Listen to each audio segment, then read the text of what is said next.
Indeed. Well, as we mentioned, the start of a new year always brings change, and under current copyright laws, we're currently only allowed to play exactly 7 seconds of music from most popular songs. We might also use slightly different versions sometimes. You might hear a little bit of a difference. Hints at it. For legal purposes, we're allowed to do that, Yeah. but normally for the pop songs that you hear every day on the radio, 7 seconds, that's it. That's all we're allowed to play. Yeah. But with the dawn of 2025, we can now use new content that has officially fallen into public domain. Our chief copyright law correspondent, Mike-Polk-Jr., explains what we can now legally use.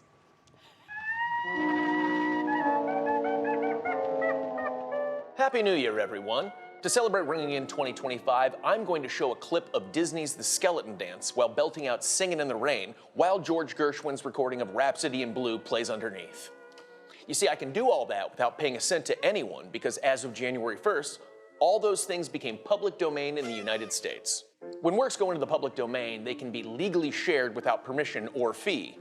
Community theaters can screen the films, youth orchestras can perform the music publicly without paying licensing fees. This year, thousands of books, recordings, characters, and works of art from 1929 became free use to other creators. This helps the work stay in use and relevant even nearly 100 years later. If you've ever enjoyed a modern version of Sherlock Holmes, Dracula, Alice in Wonderland, or The Wizard of Oz, you've benefited from public domain laws. What else is up for grabs this year? Some of the big names are Hemingway's A Farewell to Arms, Dashiell Hammond's The Maltese Falcon, the first Marx Brothers movie, the original design of Popeye, many paintings by Salvador Dali, and the Mickey Mouse cartoon The Carnival Kid, where we first got to hear Mickey's iconic original voice.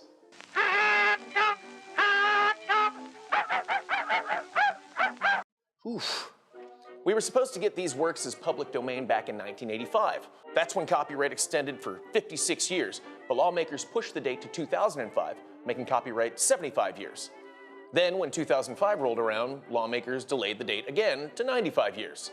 That term seems to have stuck, and now, after 95 years, I can screen the Hollywood Review of 1929 on a loop on the side of my house for the whole neighborhood to enjoy.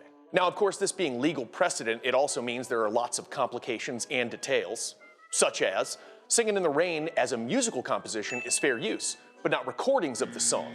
The only version of Popeye that's fair use is this design from 1929, not the other updated look.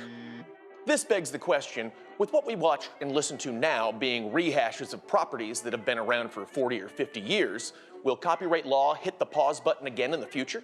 Will media conglomerates pressure lawmakers into keeping Slimer and Darth Vader from the public use for all time? I hope not.